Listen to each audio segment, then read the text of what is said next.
Bonjour et bienvenue sur la mécanique universelle. Alors aujourd'hui, nous sommes le samedi 18, je pense, mars 2023. Et je continue ma petite excursion à l'intérieur de cet ouvrage magistral de René Jean Dupuy, L'humanité dans l'imaginaire des nations. Alors, ce travail ce bouquin tombe à pic. Il est tout à fait, il est parfait pour que je puisse développer, préciser tout le travail que j'essaie de développer sur le site mécaniqueuniverselle.net. Vous avez le lien en général en dessous. Et dans lequel j'essaie de démontrer, j'analyse l'évolution de l'humanité entre le moment où nous étions des primates naturels, avec un fonctionnement identique à celui de nos cousins chimpanzés, par exemple. Aujourd'hui, où nous en sommes, entre le moment où nous nous sommes détachés des règles, des lois de la nature pour les faire évoluer en lois de la culture, et ces lois de la culture, et puis la technique, la technique simpliste, on va dire, chez nos cousins primates, ils utilisent des outils, etc., etc. Nous l'avons fait évoluer au point où nous en sommes. Il suffit de constater pour voir l'évolution incroyable que nous avons développée. Le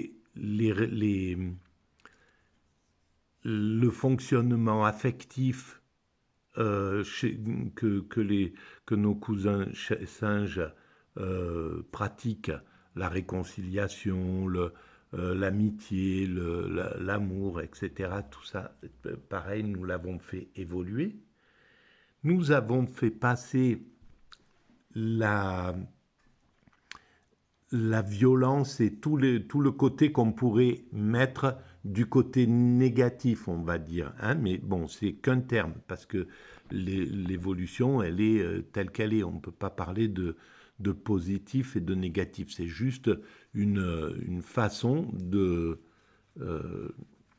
c'est une terminologie qui nous est utile pour pouvoir nous séparer des valeurs négatives, des valeurs qui abusent nos congénères, qui maltraitent autrui, etc.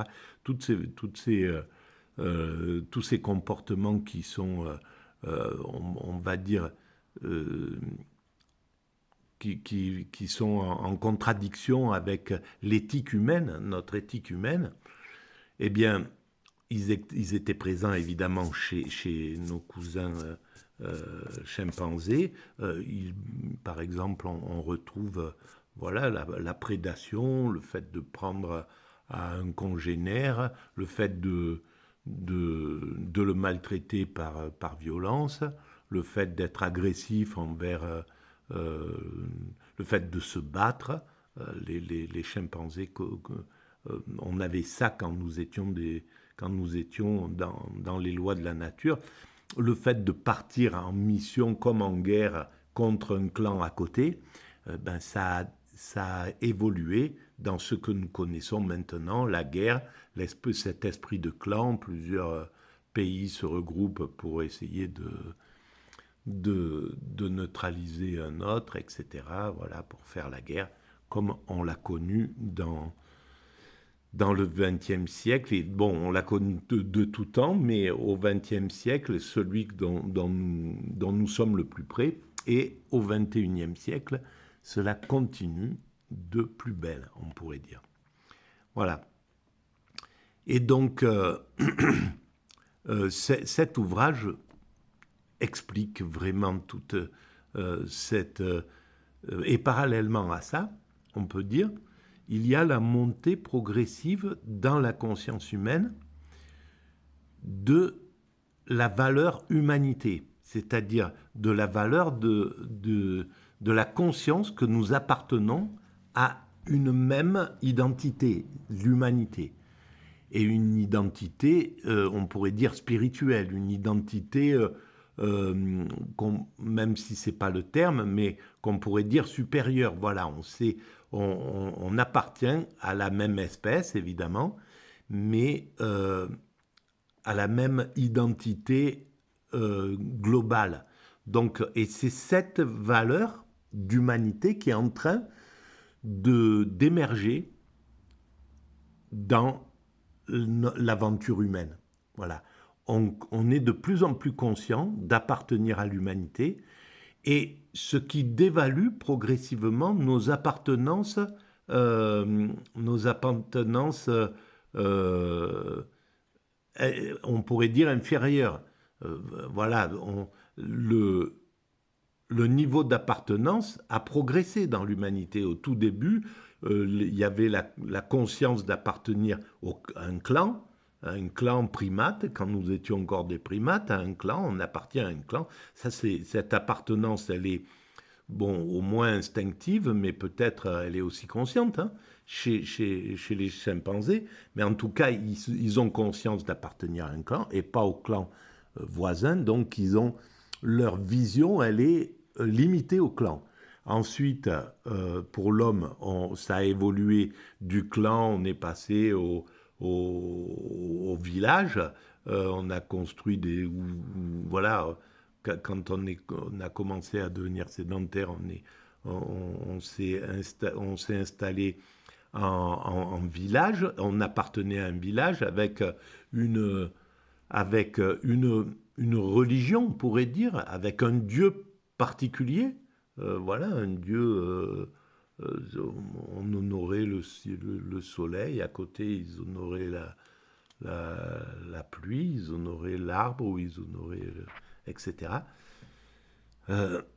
Et puis, progressivement, donc plusieurs villages se sont rassemblés et ont construit une cité. Et là, l'appartenance, elle était à la cité. Ceux qui habitaient Athènes, ils se considéraient athéniens. Leur appartenance, elle était là. Elle était peut-être... Il y avait toutes les autres... On est porteur de tout un tas d'appartenances, hein. Et par exemple, les Athéniens, ils appartenaient peut-être à telle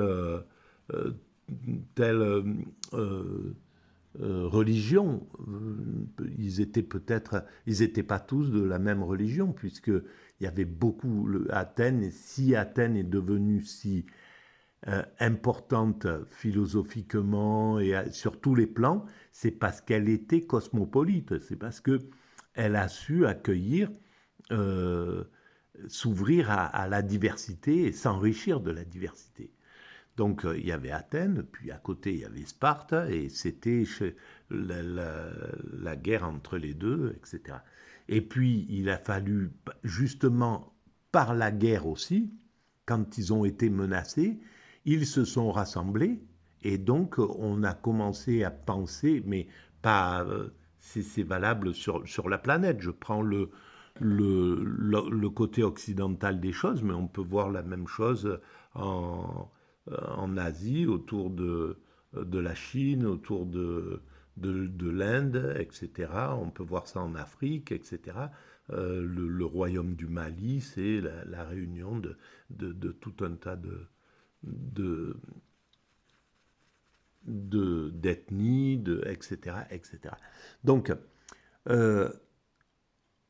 ce mécanisme de monter vers une association encore plus intense, plus importante, il marque l'évolution de l'humanité. Notre évolution, elle est rythmée par cette montée vers une unité supérieure. Plusieurs cités deviennent des pays. Les pays évoluent en nations, c'est-à-dire que au lieu d'être le pays, il est cerclé, il est enfermé en somme autour d'une appartenance ethnique ou spirituelle ou religieuse. Hein, voilà, c'est telle, voilà, telle religion qui est autour de ce pays. C'est la religion qui va faire le, le lien de ce pays. La nation, c'est l'inverse. Toutes les religions sont égales à l'intérieur de la nation. Toutes les ethnies sont égales à l'intérieur de la nation. Toutes les, toutes les origines sont égales à l'intérieur de la nation. À partir du moment où on épouse la nation, où on accepte d'appartenir à la nation, on devient un enfant de la nation. Voilà.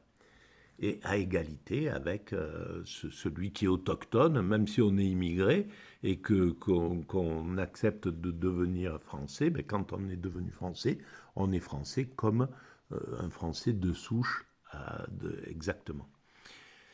Donc, il y a ça. Après, de la nation, nous sommes en train de passer, nous sommes passés au concert des nations, et l'Europe était le porte-drapeau de tout ça. C'est là où l'Europe, elle a un rôle majeur qu'elle est en train de mettre de côté pour préférer un rôle belliqueux. Et c'est absurde, parce que notre base, elle était belliqueuse pendant des siècles, et là, on était sur le point de devenir des éclaireurs de l'évolution de l'humanité. Et c'est pas pour rien que cette vision universelle de l'humanité, en France, elle a été extrêmement intense. Au XIXe siècle, la philosophie, et même au XVIIIe, ça commençait, mais le foyer était là, le foyer, la vision universelle, et René Jean Dupuy le montre bien dans cet ouvrage. Eh ben, la Révolution française, elle éclaire l'idée que c'est l'humanité qui est importante, même si elle préserve encore la valeur suprême à la nation, parce qu'il y avait des... c'était pas possible de passer sur l'humanité dans sa globalité quand à la frontière on avait des ennemis. Il y avait la guerre entre entre l'Allemagne et la France. Il y avait des tensions entre les nations européennes. Donc c'était pas possible de penser universel, de mettre l'universel au-dessus et de se fragiliser. Et aujourd'hui, c'est un peu la même chose. C'est tant que cette vision ne sera pas générale, eh ben le durcissement nationaliste, il est intense, et on le voit. C'est la peur qui fait que le nationalisme s'intensifie.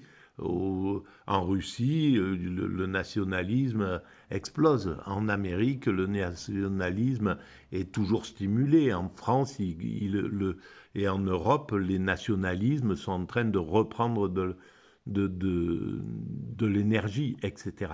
Donc, et ça, c'est parce que nous sommes dans un moment de bascule. On doit passer vers l'universel, et c'est toujours des moments extrêmement violents, difficiles, compliqués, parce qu'il y a le travail entre les progressistes et les réactionnaires qui sont à l'œuvre, et en fait qui régulent un peu le temps d'évolution. Voilà. Alors, encore une fois, je suis parti dans la discussion. On va rattaquer. Bon, je suis un peu désolé, mais j'ai un peu du mal à parler de façon limpide et avoir assez d'oxygène dans les neurones pour que ça soit un peu agréable la façon.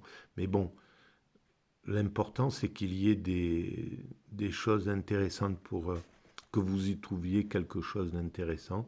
Alors, il y a des choses qui sont contestables dans ce que je dis. Voilà, je ne détiens pas la vérité, c'est des intuitions pour une grande part. Et alors voilà, n'hésitez pas à contester mes dires et puis à critiquer, etc. C'est important. Voilà. La paix par l'adieu aux armes.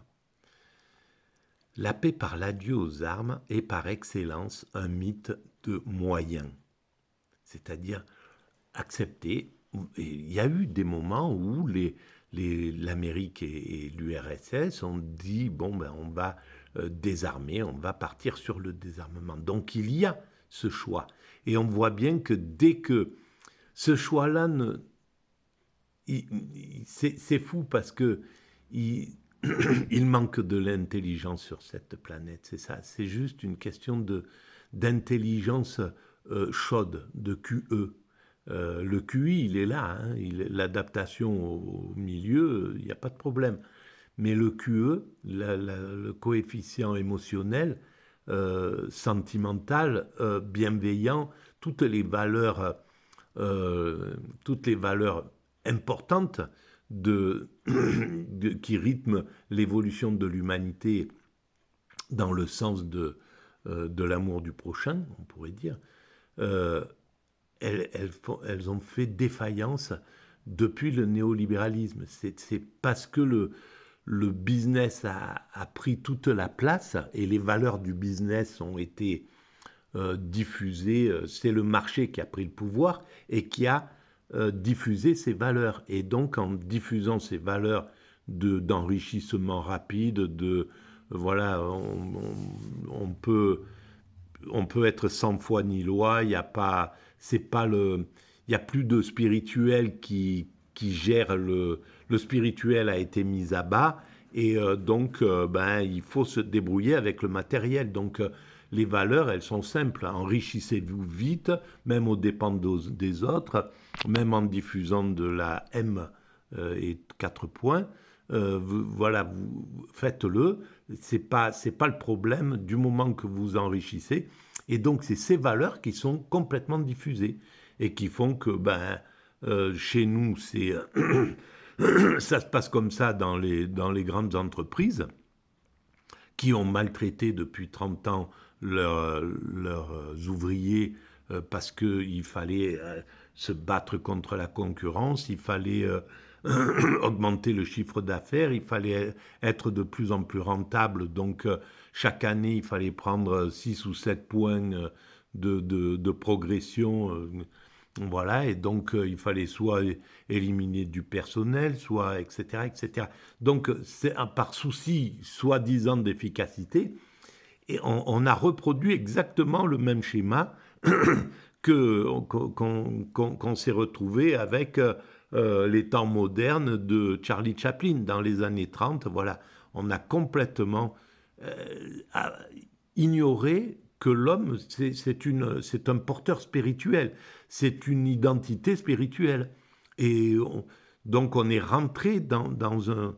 le marché nous a plongé dans quelque chose de totalement absurde, quoi. Et évidemment, les valeurs du système dominant, si c'est un système guerrier, c'est les valeurs du guerrier qui se diffusent. Si c'est un système spirituel, c'est les valeurs du spirituel qui se diffusent. Et quand c'est le marché, ben, c'est les valeurs du marché qui se diffusent.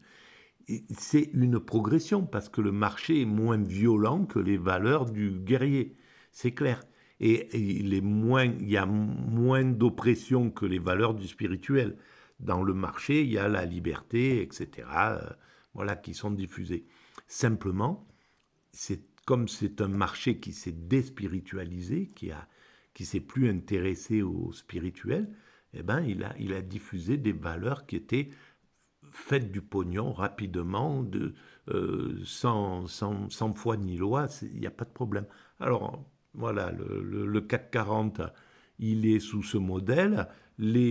En dessous, les entreprises sont sur ce modèle, une grande partie, parce qu'elles sont dans ce mouvement-là. Et puis les hommes entre eux sont dans ce modèle-là. Et on retrouve ça, voilà, ben, le fait de s'enrichir, ben, on le retrouve dans les médias, hein, ceux qui peuvent aller dire des choses, mais complètement aberrantes juste pour avoir leur cachet et pour vivre avec leurs 10 000 balles par mois. Enfin, c'est quelque chose d'incroyable, quoi. Et tout est un peu lié comme ça. Et au bout de la chaîne, eh ben, voilà, on retrouve le même principe dans les gangs en Amérique latine, chez les brouteurs en Afrique, chez ceux qui font qui essayent d'arnaquer par téléphone, etc. Enfin bref, on se retrouve dans un système qui est sans foi ni loi, même si le système, parce qu'il a été déspiritualisé en somme. Voilà. Et c'est ce dont nous essayons de sortir. Et là, l'humanité, après ces 30 ans de, de toute puissance du marché, et du marché capitaliste, on va dire, eh ben, on est en train de commencer à vouloir sortir de ça. Et plein de choses nous montrent. Alors, l'humanité, elle évolue comme un fleuve. Elle va vers son ultime perfection. Elle doit passer par-dessus des rochers, des obstacles, etc., etc. Mais le fleuve, il descend. Il n'y a rien qui l'arrête. Il contourne les obstacles, ou il passe par-dessus, ou il les ronge, ou il les abîme, ou voilà, etc., etc. Ou il fait rouler les pierres. Mais il avance vers son horizon, la mer. Voilà, la mer, l'état de perfection. Nous allons vers la perfection et nous y allons comme un grand fleuve. Voilà. Parfois il est plat, parfois il a l'air presque tranquille, etc. Et puis il s'agite, et puis etc. Et donc on va dépasser ça. Et curieusement, parfois, ben voilà, quand on tombe il y a des moments où le fleuve, il faut qu'il bifurque, qu'il passe. Et on est dans un moment comme ça. Donc la guerre est là euh, obliger obliger de changer de modèle. La pandémie est là pour nous obliger à changer de modèle. Les abus du libéralisme, du néolibéralisme, ont changé la mentalité des gens, ils n'ont plus envie de se faire abuser, etc., etc. Et donc, par le pire, le monde est en train d'évoluer, parce que nous ne savons pas évoluer par la conscience, de façon consciente, de façon bienveillante, de façon avec les valeurs de l'humanité. Eh ben, c'est les pulsions de l'humanité qui nous font évoluer. Voilà. Et donc, à la sortie de ce chaos-là, on aura sans doute passé un cap, et on passera à un échelon supplémentaire. Comme à la sortie de 39-45, eh ben, on est passé sur quelque chose de beaucoup plus social, de beaucoup plus avec une démocratie beaucoup moins abusante, avec des valeurs beaucoup plus euh, beaucoup plus belles. Voilà, ce qu'on a appelé les 30 glorieuses, les valeurs étaient quand même un petit peu différentes. Et voilà. Et on est sorti avec l'idée que, bon, ben voilà, il fallait en finir avec l'esclavage, avec la colonisation, avec la maltraitance des ouvriers. Pendant entre 50, les années 50, 60, 70, le monde ouvrier en Occident a gagné vraiment des conditions de travail inouïes. Voilà. Et à partir du moment où le néolibéralisme est devenu tout puissant, qu'il a pu prendre les médias, qu'il a écrasé tous les systèmes de contestation, il a fait dévaluer, il s'est organisé pour que les syndicats soient dévalués, pour que l'esprit critique soit anéanti, pour que voilà, les oppositions soient muselées, plus ou moins. Et c'est maintenant que le système reprend un peu d'énergie, les syndicats reprennent un peu de pêche, les oppositions commencent à se remettre de la stupéfaction de la chute du mur de Berlin. Et, et puis le peuple commence à sortir de de l'asphyxie télévisuelle qu'il a, euh, qu'il a subie par le marché qui l'a complètement affolé, qui a affolé le peuple, quoi, hein, qui a affolé les citoyens, qui a agité le monde pour pouvoir vendre ces trucs, voilà, pour que la seule réflexion, c'était de consommer pour pouvoir un peu s'apaiser, quoi. Voilà, c'était un petit peu comme le système toxicomane, hein. Il faut quelque chose, on est affolé, on est complètement agité et il faut s'enivrer pour faire tomber la pression. Ben là, c'était pareil, c'était la consommation et c'est ce que nous a donné. Le marché a affolé le monde et en même temps, en face, parallèlement, il dit voilà, ben, je vais vous donner les moyens de vous, les produits pour vous apaiser. Voilà, il faut acheter faut suivre la mode 3 fois par an. Allez acheter, allez faire ça, allez sortez, amusez-vous. Voilà, c'est tels amusements qui sont les bons, etc. C'est ce qui nous a servi pendant 30 ans. Et là, la conscience se met en œuvre et l'humanité est en train de vouloir changer ce modèle-là et revenir vers le spirituel, revenir vers des valeurs profondes, etc. Voilà. Alors, la paix par l'adieu aux armes est par excellence un mythe des moyens. Sans doute suppose-t-il un préalable, la volonté généralisée de paix. C'est bien ainsi que l'imaginaient les prophètes de la paix. Victor Hugo ne craignait pas de proclamer « Un jour viendra où l'on montrera un canon dans les musées comme on y montre aujourd'hui un instrument de torture ». En s'étonnant que cela ait pu exister. Un jour viendra où les armes vous tomberont des mains. Et ça, c'est quand même incroyable. Voilà. Victor Hugo. C'est ce 19e siècle plein d'espoir sur l'avenir. Voilà. Il y avait une vision d'avenir. Et là, le marché, justement, nous a sortis de cette vision.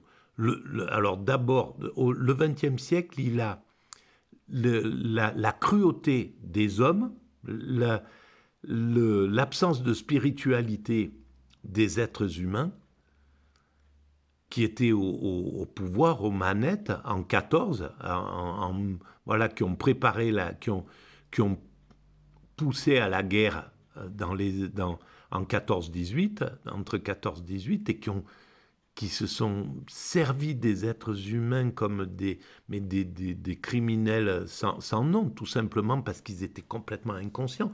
L'homme n'avait plus aucun sens spirituel, hein, de ce côté-là. Mais c'est tous les guerriers fanatiques qui ont ce mécanisme-là. Voilà, pour Napoléon, les guerres, les soldats n'avaient pas plus d'importance que pour les généraux de 14. C'est clair, c'était seul le résultat final comptait. Donc ce sont des forcenés en réalité, hein, qui sont au pouvoir. Et là, ces forcenés, ils sont exactement à l'œuvre en Ukraine. Voilà, dans le bassin de l'Ukraine, il y a les deux côtés forcenés, les trois côtés forcenés qui consomment des êtres humains pour parvenir à chacun à leur réussite, quoi. C'est hallucinant quand on y réfléchit. Comment ils ont réussi à faire que on n'a pas de moyens pour les neutraliser. Et justement, c'est ce que montre bien René Jean Dupuy. Les lois sont là pour empêcher les agressions, pour empêcher l'abus d'autrui, pour empêcher... il y avait tout pour empêcher d'aller vers cette guerre. En réalité, les forcenés ont conduit à ce que la guerre éclate, dans tous les sens. Voilà. Et les torts, à mon sens, c'est comme ça que je le conçois, sont absolument des deux côtés. Voilà. Évidemment, il y a un côté qui est agresseur et qui aurait pu ne pas agresser. Mais il y a le côté qui a provoqué cette agression. Comme en 14-18, la provocation a été, et on se retrouve exactement avec la même. C'est-à-dire amener un système, amener l'autre à ce qu'il n'ait pas d'autre solution que l'entrée en guerre. Et ça, un jour ou l'autre, ça sera puni. Pour l'instant, ça l'est pas. Comme justement le pense Victor Hugo, euh, un jour ou l'autre, ces règles, ces manipulations-là seront punies comme une entrée en guerre, exactement, comme une déclaration de guerre. Voilà, le fait de pousser l'autre à la guerre constituera le même crime que l'entrée en guerre en réalité. Mais bon, pour l'instant, on n'en est pas encore à ces valeurs-là. Et là, on voit que Victor Hugo, il était dans cette période du 19e siècle où la philosophie, une grande partie de la philosophie et de ceux qui réfléchissaient sur les idéologies, comme Marx, etc., avaient été dans cet espoir-là que l'humanité allait évoluer. Et ça, c'est extraordinaire, quoi. Alors évidemment, Victor Hugo, il a été du côté des opprimés. Il s'est rangé du côté des révolutionnaires. Il s'est rangé du côté des révoltés, etc. Voilà, il n'était pas du côté de Louis XVIII, ou comment il s'appelait déjà, c'était Napoléon III. Il n'était pas du côté de l'Église qui ont soutenu les massacres de la révolte de 1848, etc., ou de l'autre révolte. Victor Hugo était du côté des opprimés. Voilà, évidemment. Et alors, il était du côté des opprimés, c'est pas pour ça que, avec le recul, la révolution, c'est une chose. Le peuple, l'idéal, c'est pas la révolution violente, hein. C'est pas la prise de pouvoir maintenant, on le sait. C'est pas la prise de pouvoir par le peuple. Parce qu'on passe sur un autre système. Avec ce qui s'est passé en Russie, on est conscient maintenant que, ou à Cuba, ou voilà, chaque fois qu'il y a une révolution comme ça, ce sont les plus violents qui l'emportent.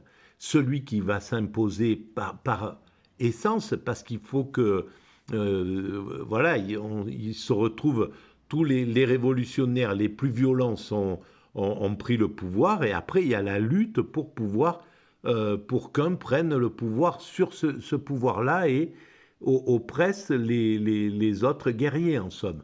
Donc on se retrouve avec des dictatures. Et ces dictatures sont... voilà, si c'est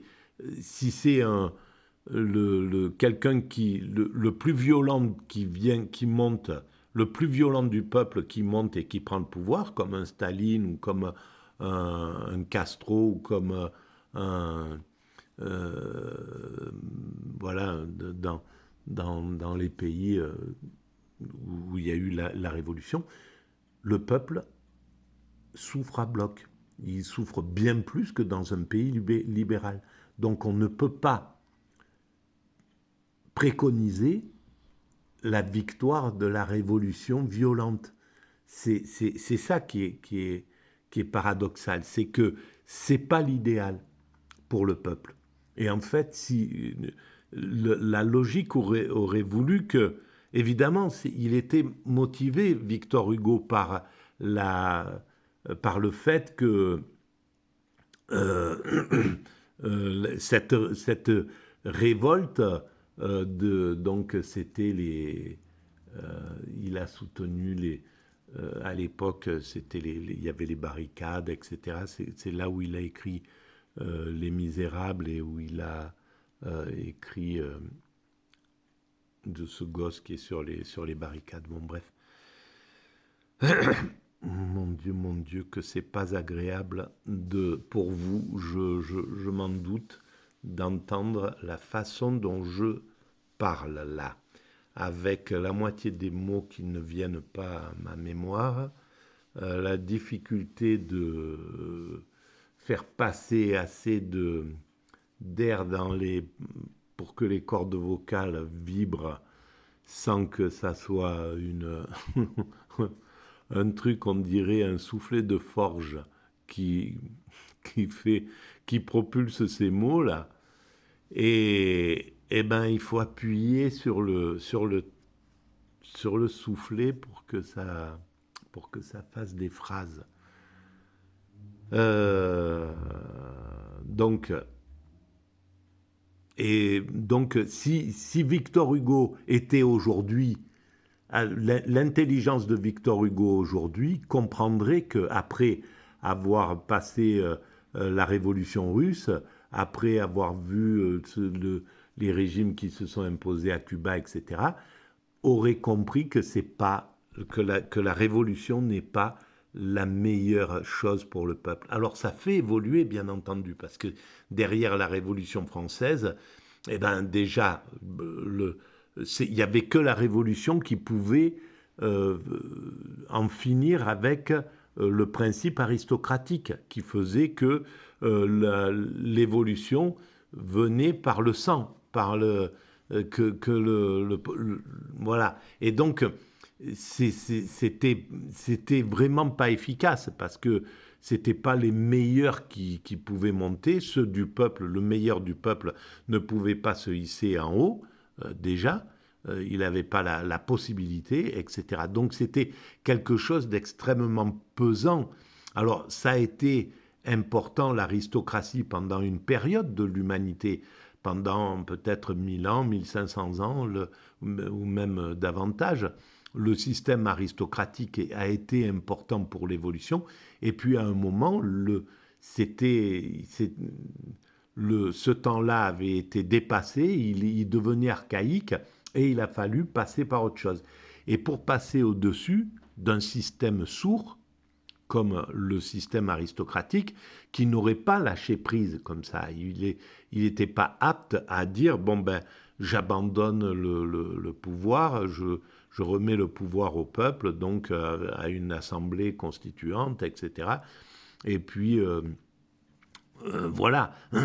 Et comme ils ont fait peut-être en Angleterre d'ailleurs, et donc le roi devient une entité en dessous du peuple, quoi. Le peuple est souverain, et le roi est là il a une autre tâche, il n'a plus la tâche de dominer le peuple. Voilà. Et donc, on sait maintenant que la révolution, là, comme ça, violente, n'est pas valable. Mais face à la surdité, qu'est-ce qu'il faut faire? Voilà. Et c'est là où, face à la surdité, là, actuellement, par exemple, des systèmes, évidemment que l'idéal, c'est les systèmes démocratiques, c'est-à-dire la grève, etc. Et donc, il faut aussi passer par dessus le système médiatique qui, appartenant maintenant à l'oligarchie, détruit l'image de la grève. Donc, empêche, en fait, il empêche le système démocratique de se dérouler correctement parce qu'il décrédibilise la grève. Et donc, le peuple n'a plus ce moyen qui était le moyen le plus important. Neutraliser une nation, c'était...